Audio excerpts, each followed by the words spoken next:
Have you ever heard of a battle where the losing side had more than double the soldiers of the winner? It sounds impossible, right? But this is exactly what happened in 216 BC at the Battle of Cannae, one of the most brilliant and brutal military encounters in history. This wasn't just a battle. It was a masterclass in strategy that is still studied by generals and leaders today. So, how did a Carthaginian general named Hannibal Barca, deep in enemy territory, manage to annihilate a massive Roman army and change warfare forever? Let's rewind the clock and march on to the plains of Cannae. To understand the genius of Cannae, we first need to understand the man behind it, Hannibal. He wasn't just a general. He was a man on a mission, driven by a vow he made as a child to his father, Hamilcar Barca, another legendary Carthaginian commander. The vow was simple. He would forever be an enemy of Rome. This wasn't just teenage rebellion. It was a promise that would define his life and shake the Roman Republic to its very core.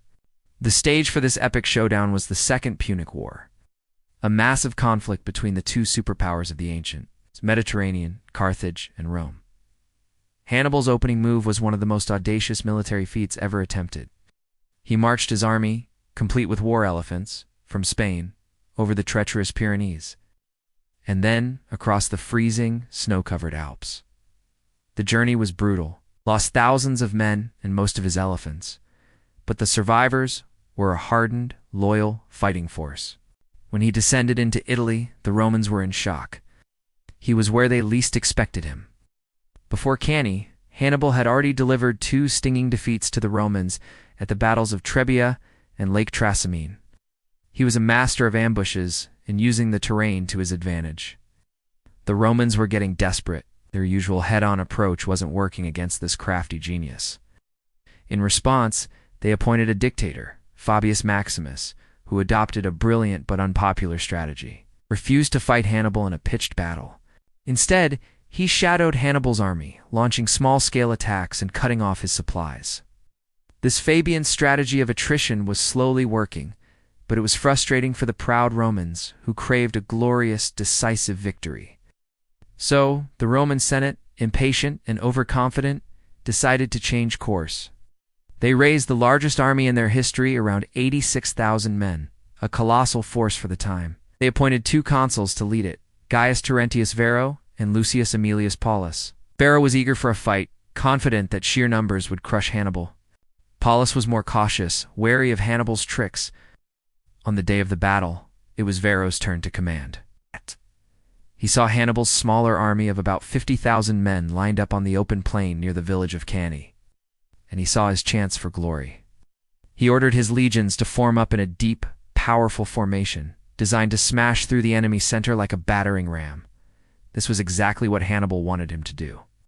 Now let's get into the mind of Hannibal as he surveyed the battlefield. He knew he was outnumbered. He knew the Roman infantry was the best in the world. A head-on fight would be suicide. So he devised a plan of pure, unadulterated genius. It was a trap, a massive human-sized Venus flytrap, and the Roman army was about to walk right into it. He arranged his army in a way the Romans had never seen before. In the center, he placed his weakest troops, his Gaulish and Spanish infantry. He pushed this center forward, forming a crescent or a shallow U shape that bulged out toward the Romans. This was the bait. On the flanks, hidden slightly behind the center, he placed his best soldiers, his veteran African infantry. These were his hardened elite troops, the jaws of the trap. And on the far wings, he positioned his superior cavalry, led by his brother Hasdrubal on the left and another commander Maharbal on the right. As the battle began, the morning sun was at the Romans' backs, but a southerly wind blew dust and sand into their faces, a small but significant advantage for Hannibal. As the trumpets blared, the massive Roman legions surged forward, just as Varro had planned. They crashed into Hannibal's weak center. The Gauls and Spanish soldiers began to give way, falling back under the immense pressure. From the Roman perspective, it looked like they were winning. The Carthaginian line was breaking. They pushed harder, deeper, funneling themselves into the bulging crescent. But this was no retreat. It was a planned, controlled withdrawal. The crescent shape slowly inverted, pulling the Roman legions further and further into the pocket Hannibal had created. The Romans, packed shoulder to shoulder in their deep formation, lost their ability to maneuver. They were just a dense mass of men, pushing forward against a seemingly collapsing line. This is when the trap snapped shut. On the wings, Hannibal's cavalry made their move. Hasdrubal's heavy cavalry on the left flank smashed into the weaker Roman cavalry opposite them and quickly routed them. But instead of chasing them off the field, Hasdrubal showed incredible discipline. He wheeled his horsemen around the back of the entire Roman army to attack the remaining Roman cavalry on the other wing from behind. Soon all Roman cavalry was driven from the field. The Carthaginian horsemen were now free. Meanwhile, as the Roman infantry pushed deeper, Hannibal's elite African infantry, who had been waiting patiently on the flanks, swung inwards. They slammed into the exposed sides of the Roman legions. Suddenly, the Romans weren't just fighting in front of them. They were being attacked from the left and the right, were trapped on three sides. The final fatal blow came from the rear.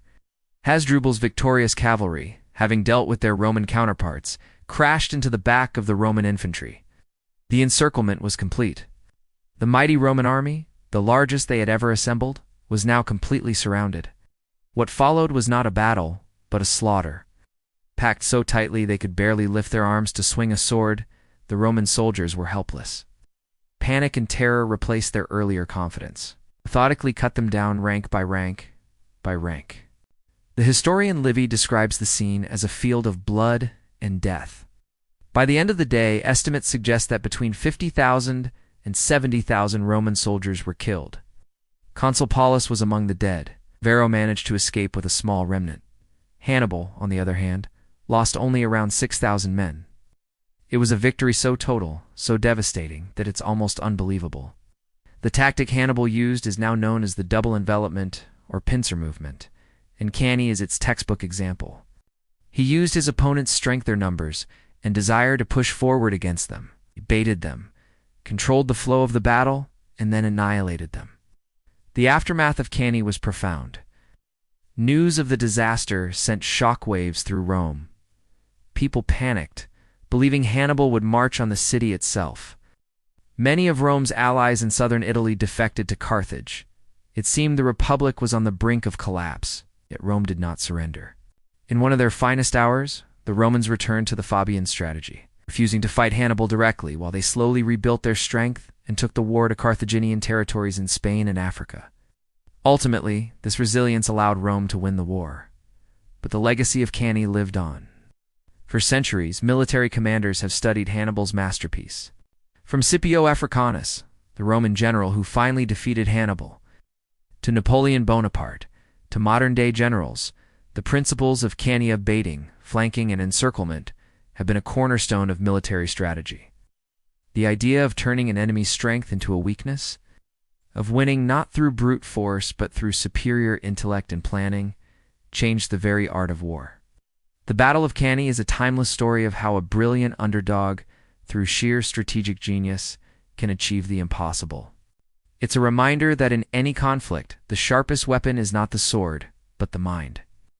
Hannibal may not have ultimately conquered Rome, but on that bloody day in 216 BC, he secured his place as one of the greatest military commanders of all time and gave the world a lesson in strategy that would never be forgotten.